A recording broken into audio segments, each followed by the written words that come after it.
Hello po sa inyo, sa mga nanonood po. Kamusta po?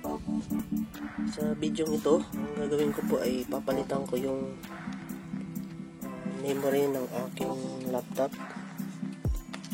Ito. Kasi ang naka-install po rito ay 4GB. Mabagal siya sa editing. Naghahang yung Windows 10 video editor. Ngayon, papalitan ko siya ng 8GB.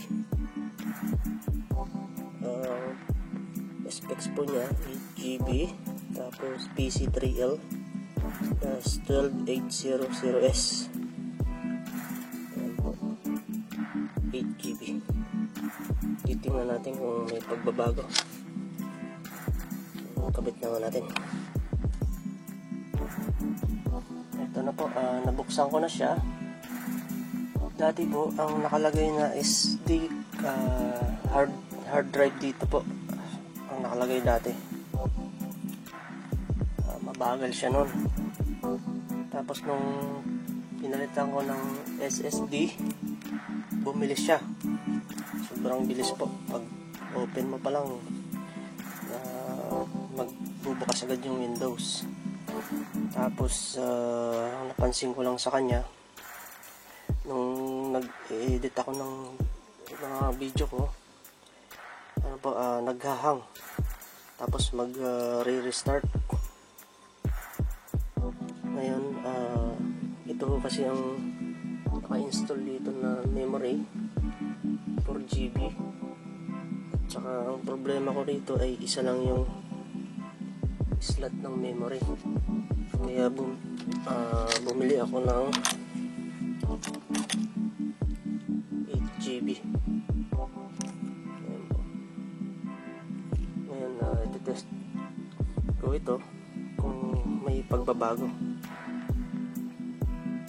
Possible na may pagbabago siya, bibilis. So sana gano'n na.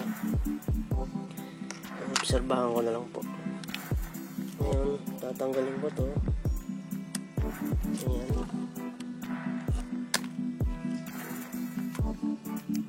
Ayan po, isa lang yung slot talaga.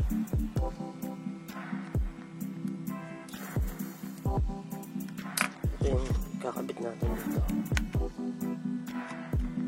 4GB. Tapos press lang ng ganun. That's it. And then test ko kung ito'y hindi na siya maghahang. Kung maalala nyo po, ginawa ko to kasi dati hindi nagbabasa yung USB port na to. Ito, ang ginawa ko rito, naglagay ako ng jumper kasi sira na ito yung filter na to. Pagka may makita ko na ganyan, papalitan ko na lang. So, yan po ay pang samantagal. Ang gagawin ko po ngayon ay itetest ko na. Ipa-power on ko na.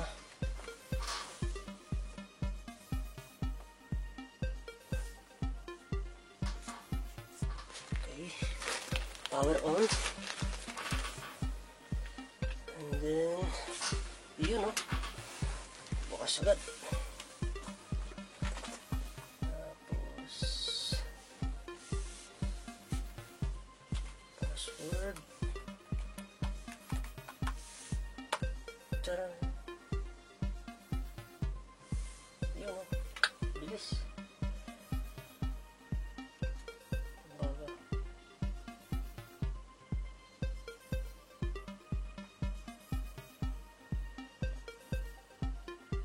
Tingnan natin yung properties. Kung ilang GB na. Kung ito ba 8GB talaga. Ayun, 8GB na siya. 8GB.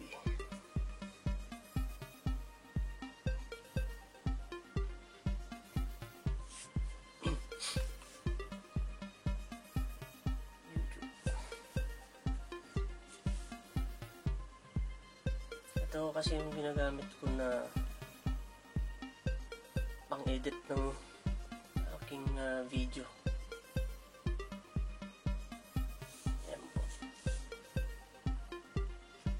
Pagka nag-i-edit ako rito ay naghahang po siya pagka marami na.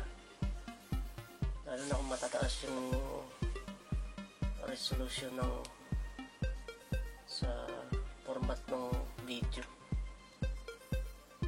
Pagka may kinorward ako dito yung speed, alam mo, ginawa akong 64, dyan na po siya mag-aang.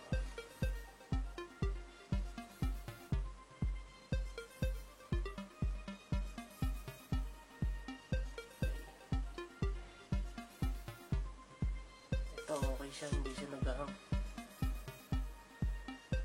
Ayan po, dire-diretso. Ito, subukan natin to. Ito, 49, 51. Ito, 4. Subukan ko po siyang i-speed ng 64. Ito. Tapos play.